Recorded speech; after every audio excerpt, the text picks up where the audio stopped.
भारत के लिए संवैधानिक व्यवस्था और सुप्रीम कोर्ट के ऑर्डर को धज्जियां उड़ाते हुए आज ही के दिन बाबरी मस्जिद को शहीद कर दिया गया।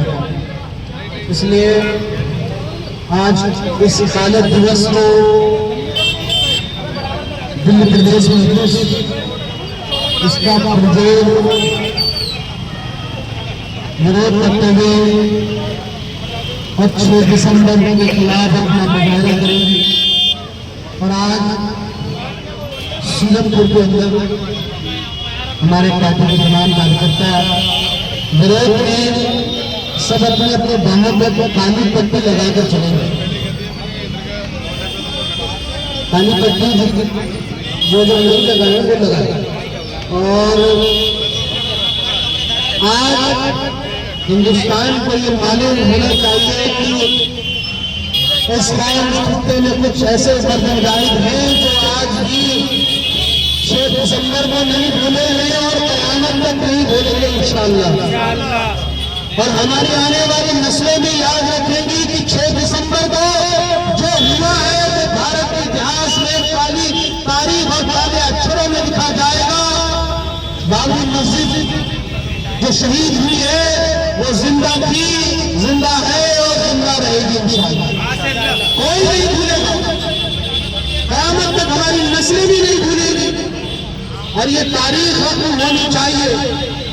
हमारी पार्टी के सीनियर लीडरान बैरिस्टर शकील ओवैसी साहब, अकबरुद्दीन ओवैसी साहब, इम्तियाज जलील साहब, इन सब का मुश्तरका ये ख्याल है कि 6 दिसंबर को जो कुछ हुआ है उसको किसी भी हिकमत अमली के तहत भुलाया नहीं जा सकता।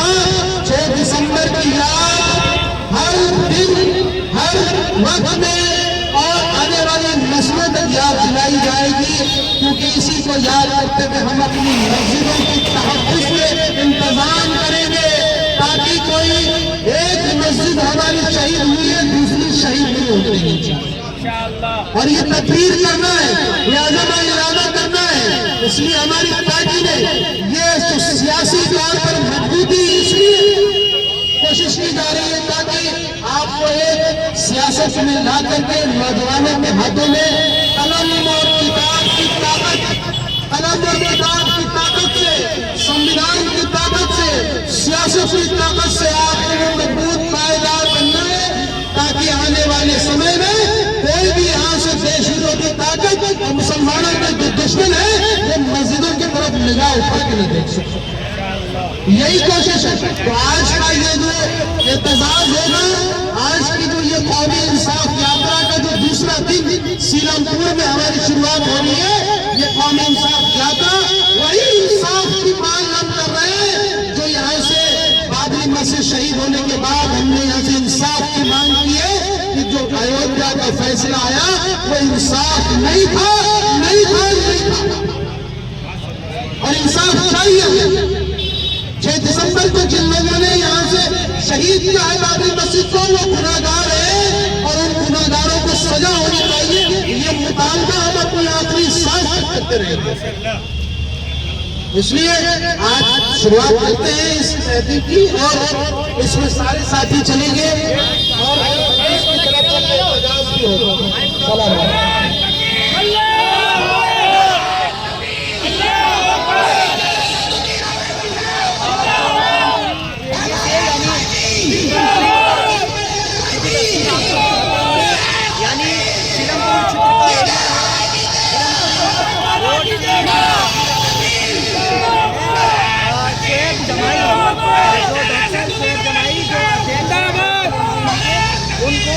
और उनके जो इस इलाके से इसी सीलमपुर विधानसभा से जिंदाबाद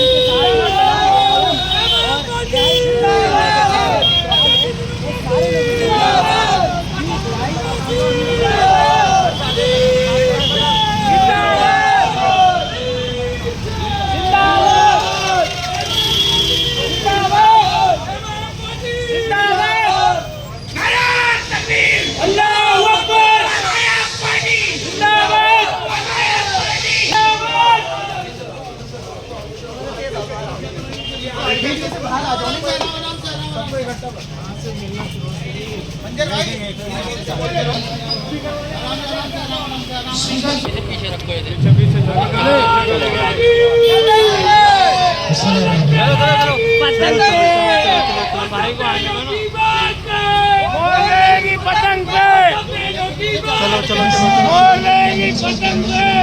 बाबा आगे चलते रहो, रुक जाओ रुक जाओ रुक जाओ।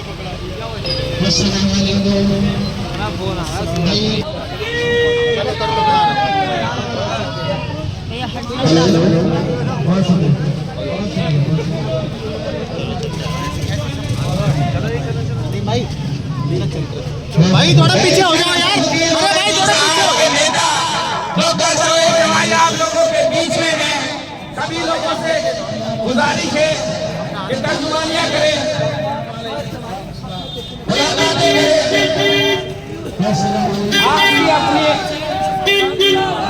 आपकी अपनी पार्टी हमारी पार्टी आप लोगों के बीच में आई है।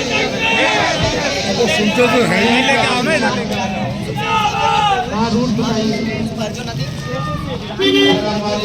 अपनी तैयारी इलाके वालों से मुलाकात करने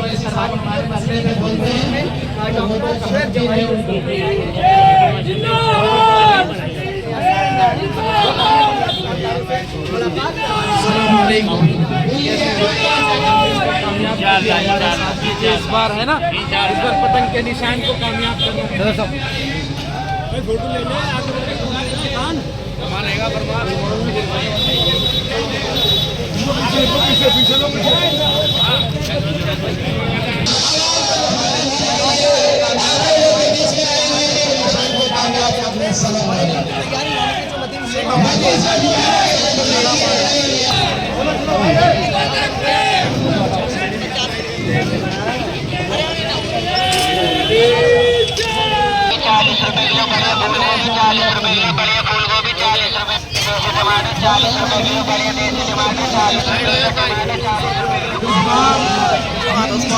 दिया जाए। इस बार एमआईएम को पतंग के निशान को जो है कामयाब किया जाए। तर्जुमानियां हो रही हैं।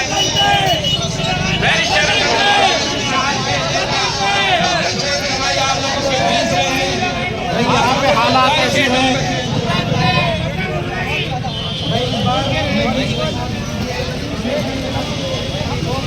माला बदल देते हैं, वक्त और जज्बात बदल देते हैं। इस बार मजलिस को मौका दीजिए इंशाअल्लाह। कैसे हैं आप लोग?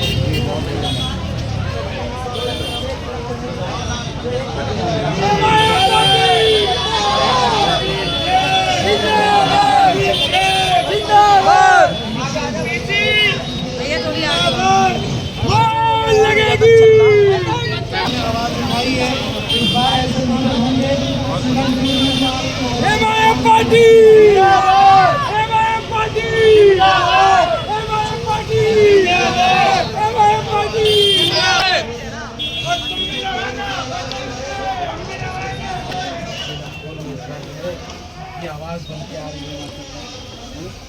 नजीम साहब हमारे जिम्मेदार हैं और हमारे इनका भी ख्याल रखना है। हाँ, खास दरखास्त बहुत बहुत शुक्रिया। माला निकालें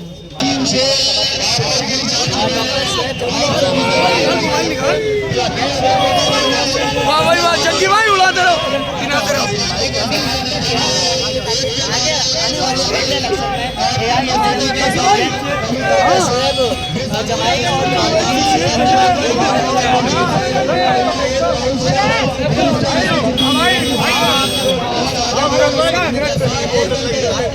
हमारे बड़े किस्से पहलवान जी भाई वहाँ चल रही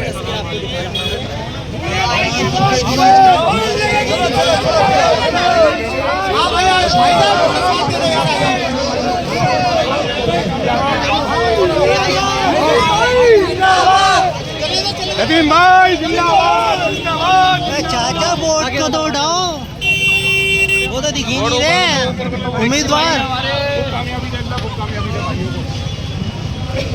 जक्की भाई की वोट पे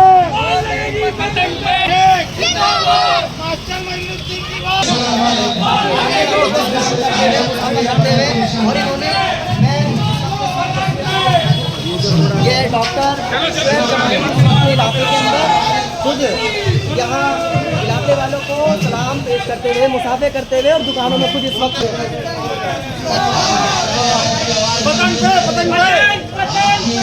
मजलिस से कामयाब करें इस बार। और सलाम अलैकुम।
आपको तो माशाल्लाह यहाँ से खास तौर पर साथ रहना है ना इंशाल्लाह।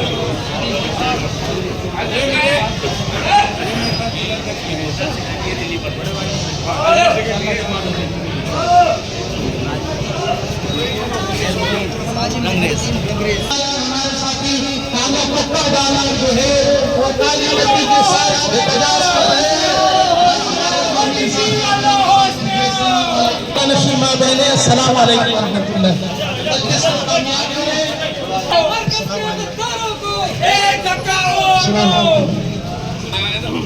सीलमपुर के अंदर नई आवाज, नई क्रांति।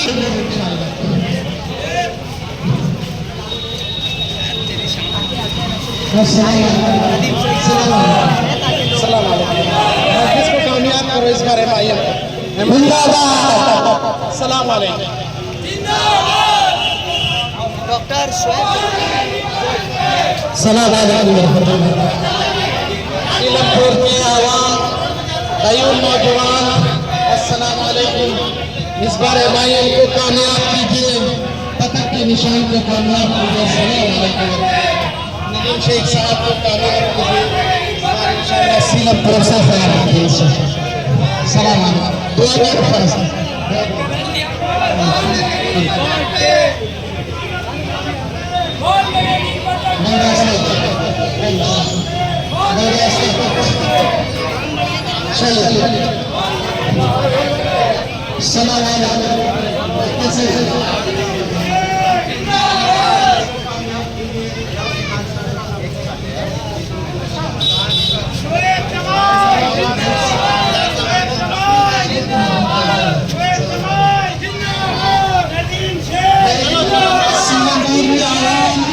साहब के पैगाम को लेकर हमारे साथियों को कामयाब करें।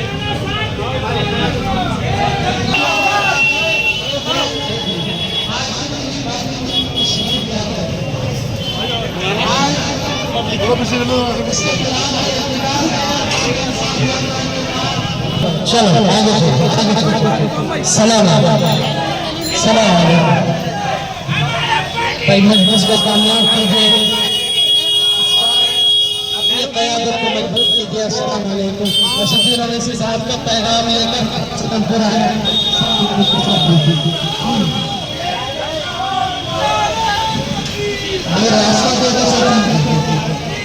उसका दिखाना है 6 दिसंबर का।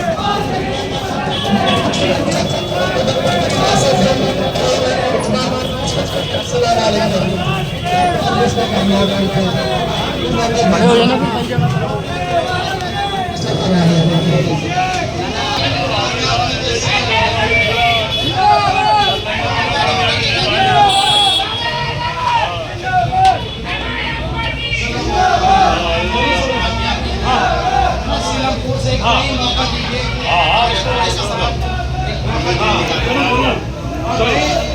होने के बाद मस्जिद यहीं पर मुंह मीठा करेंगे।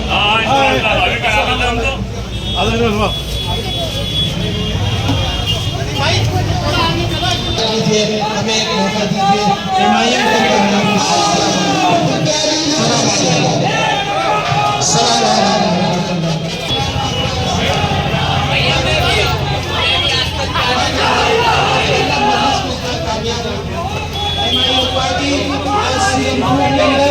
विधानसभा चुनाव की बूथ बजाते हुए और भंसीमन बूथ के अंदर चुनाव लड़ने गए।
इस बार सुद्दीन ओवैसी को जिताना है।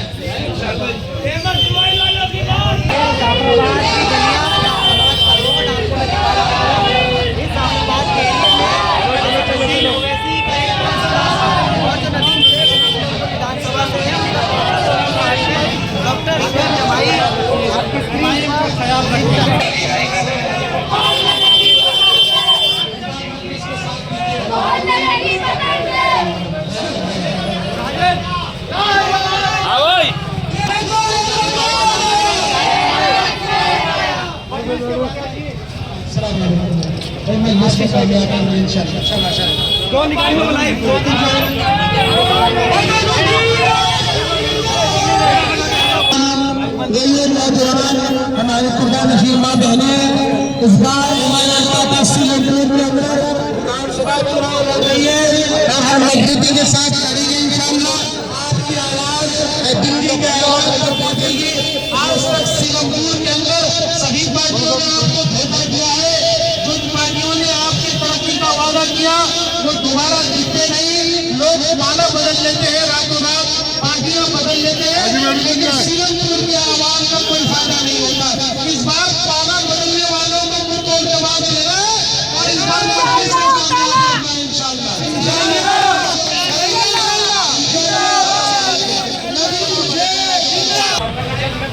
हमारे भाई कामयाब करना है, मजलिस को कामयाब करना है। अस्सलाम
आपकी स्क्रीन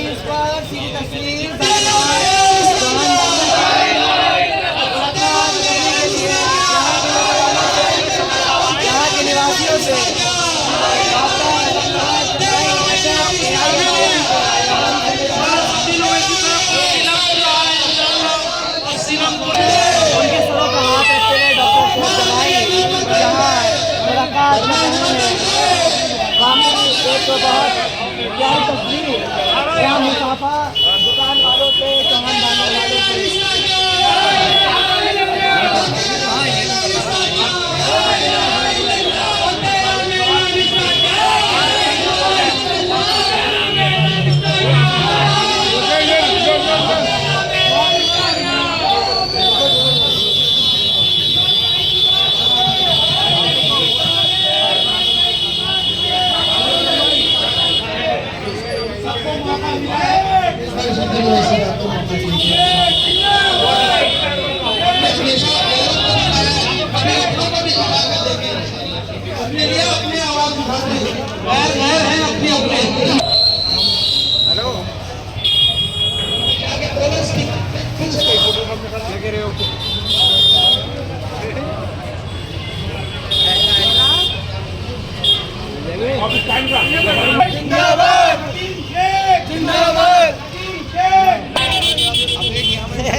हेलो सर, ऑफिस में नहीं ऑफिस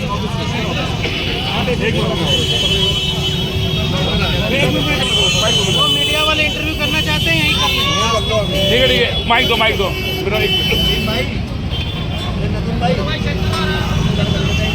भाई ये सारे पीछे आ जाओ। हम दोस्तों जय हिंद नमस्ते सत श्री अकाल। इस वक्त मैं ब्रह्मपुरी रोड पे और मेरे साथ सोहेब जमाई जो दिल्ली प्रदेश अध्यक्ष है और जैसे हम देख रहे हैं कि आज के मामले चले आए दिन देखते कि खुदाई का भी मामला कभी इस पे दावा कभी इस पर दावा और 6 दिसंबर भी क्या कहेंगे सर? बेटा साइड में बच्चों साइड हो खुदाई कर रहे हैं उससे कहना चाहूँगा पीछे हो जाए। अगर हमने खुदाई शुरू कर दी तो आगे डायनासोर के अंडे भी निकल जाएंगे। इसलिए जो खुदाई कर रहे हैं वो देश के संविधान को बर्बाद करने की कोशिश कर रहे हैं।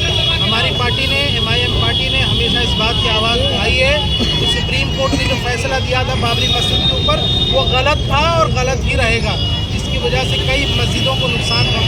आज हमने वक्फ बोर्ड को लेकर आवाज़ उठाई, लोगों ने कहा कि शांत रहिए। हमारे कुछ लोगों ने कहा कि इतनी बातें क्यों होती हैं।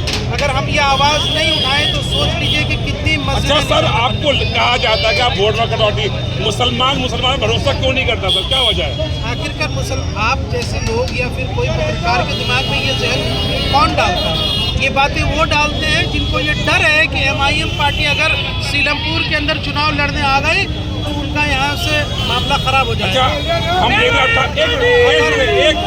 78 साल हो गए, हम देखते हैं कि कांग्रेस का भरोसा किया, समाजवादी भरोसा, बहुत सारी पार्टियों का, लेकिन हमेशा धोखा खाने वाले मुसलमान को समझ में क्यों नहीं आ रहा सर? ये आपके सवालों का जवाब आपके सवाल में ही है कि इतने सालों से धोखा खाने के बाद भी अगर आज आप MIM से पूछते हैं कि आप वोट कटवा पार्टी है तो हमको जहनियत पे सवाल उठाना पड़ेगा कि आज भी अगर हम अपनी क़यादत को मजबूत नहीं करें, अपने लोगों को कामयाब नहीं करें तो कौन हमारी आवाज़? क्या मतीन चौधरी से कोई सवाल कर रहा था, वो कह रहा है IM पार्टी जाऊँ, क्या मतलब वो लोग ऐसे समझ रहे हैं बहुत छोटी पार्टी है, बेकार पार्टी है, ऐसे सोच क्यों लोगों की? सीलमपुर के आवाम को पता है कि यही वो लोग हैं जो ये कहते थे कि मरकज़ के खिलाफ केजरीवाल ने जो काम किया है, दिल्ली दंगों में जैसा बोल रहा है, उन्होंने उनके खिलाफ नारे लगाए थे और आज आप उसी केजरीवाल के गोद में जाके बैठ गए।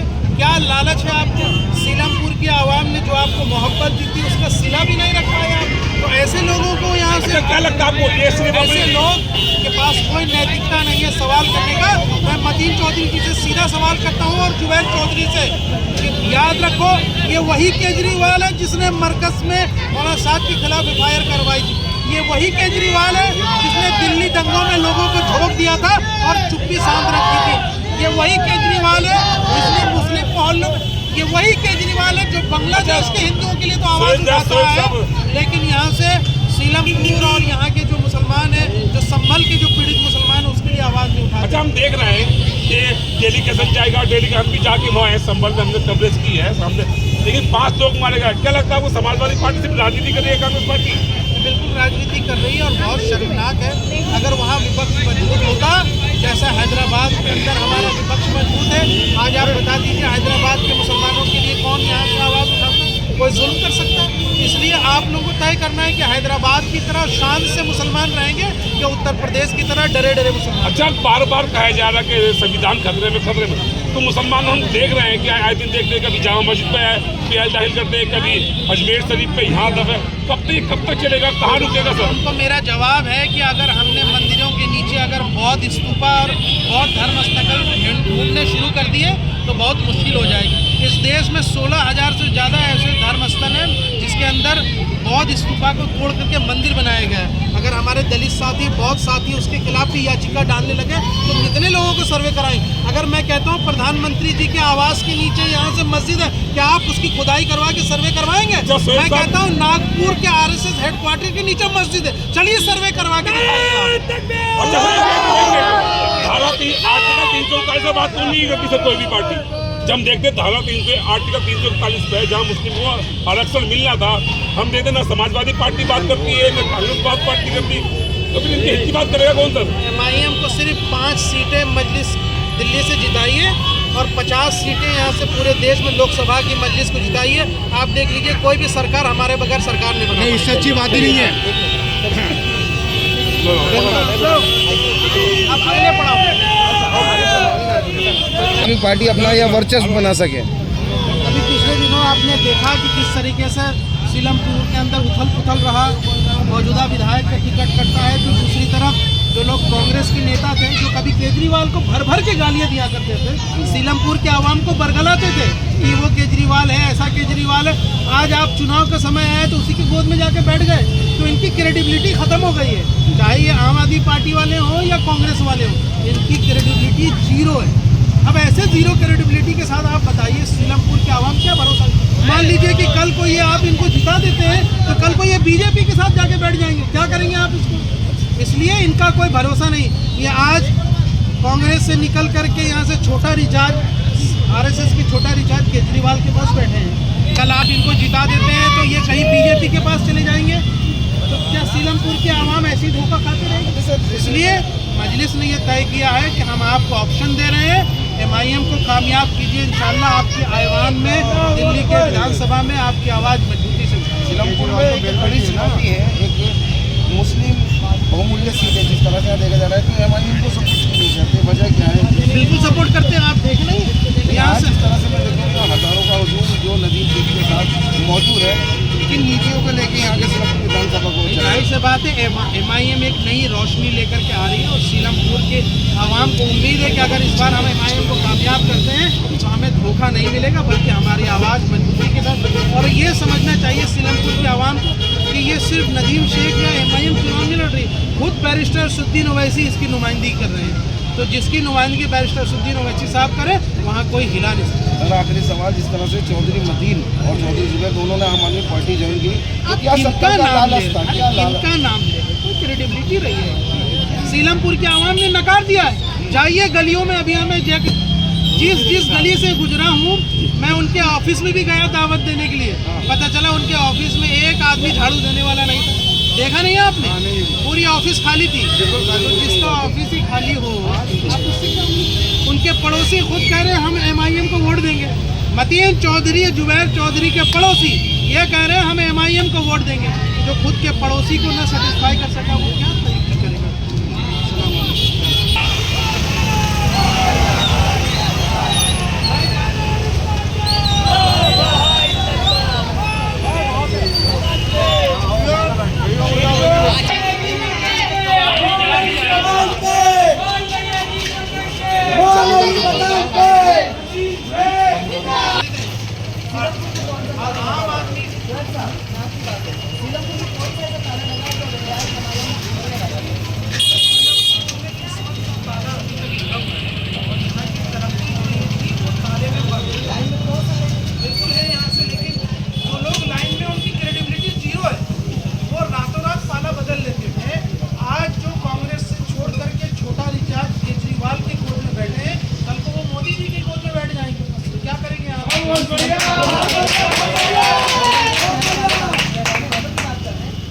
जिसका आप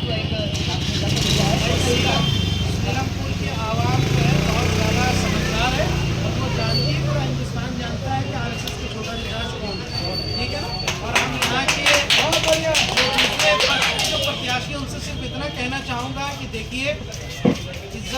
होगी और इज्जत है, लेकिन अगर चाहते हैं कि आगे इज्जत बची रहे तो आप लोग भी सब इधर उधर की पार्टियां छोड़ करके जो है मजलिस का साथ दीजिए और नदीम शेख को जिताइए।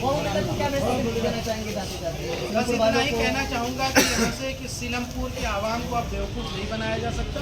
सीलमपुर के आवाम ने हाथ को भी मौका दिया, झाड़ू को भी मौका दिया। हाथ का साथ बीजेपी के साथ चला गया और झाड़ू ने तो सीलमपुर के आवाम की किस्मत को ही साफ कर दिया है। इसलिए ये दोनों आपस में चोली दामन का साथ है। ये दोनों नूरा कुश्ती का खेल खेल रहे हैं। दिखते हैं एक दूसरे की विपक्षी हैं, लेकिन कभी साथ चुनाव लड़ते हैं, कभी एक दूसरे को गालियां देते हैं, यानी निकाह करके साथ भी रहते हैं और स्वागत भी नहीं मनाते हैं।